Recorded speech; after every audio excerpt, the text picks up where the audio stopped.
দোস্ত ঢাকার 90 দশকের কুখ্যাত আন্ডারওয়ার্ল্ড ডন কালা জাহাঙ্গীর অবলম্বনে নির্মিত হতে চলেছে একটি সিনেমা, যেখানে কালা জাহাঙ্গীরের চরিত্র দেখা যাবে ঢালিউড কিং শাকিব খানকে।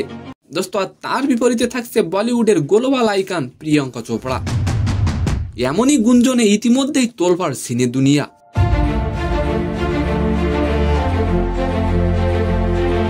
দোস্ত তবে এই ঘটনার সত্যতা কতটুকু? সত্যিই কি শাকিব খানের সাথে কাজ করবেন প্রিয়াঙ্কা চোপড়া? সাম্প্রতিক সময়ে দেশের সিনে ইন্ডাস্ট্রিতে সবচেয়ে আলোচিত নাম শাকিব খান। দর্শকদের একের পর এক হিট সিনেমা দিয়ে যাচ্ছেন তিনি।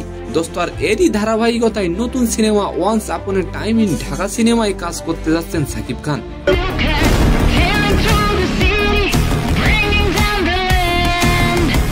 দোস্ত সিনেমার বাজেট যেহেতু বড়, তাই সিনেমার প্রতিষ্ঠান নায়িকা নিতে চাচ্ছেন বলিউড থেকে। গুঞ্জন শোনা যাচ্ছে যদি বলিউড অভিনেত্রী প্রিয়াঙ্কা চোপড়া যদি শাকিব খানের সঙ্গে অভিনয় করতে রাজি হন, তাহলে তারাই নাকি প্রিয়াঙ্কাকে কাস্টিং করতে রাজি আছেন।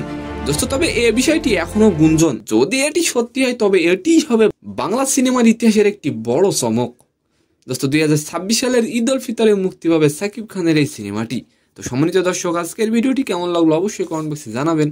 আর ভিডিওটি যদি ভালো লাগে অবশ্যই একটি লাইক দিয়ে আমাদের চ্যানেলটিকে সাবস্ক্রাইব করে দিবেন। ধন্যবাদ।